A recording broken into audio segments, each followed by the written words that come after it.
May kaon?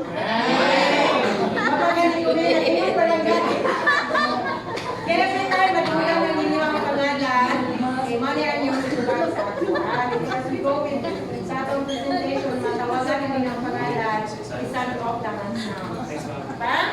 Kaya medyo gaulan man, munang wala nila gipagawas ang camping para makapalaksam. Camping!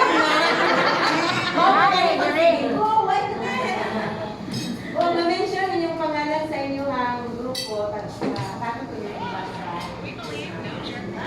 Eh, mas nindot, ha? Lamo!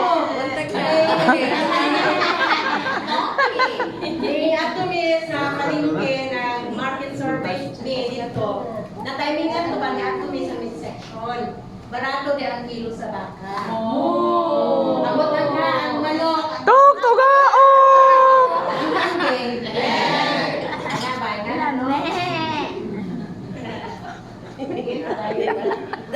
So dapat daw sa ato ang ang mga hayop dito, like mga iro, mga manok, Tuk tugaon! mga kambing, labi na og lulay nga commodities ang atong itanong mga gulay.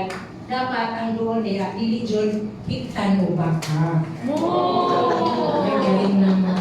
Ano rin ang pagsugod. Yes, so isa na yung mga hazards. It could either be biological or chemical or physical in nature.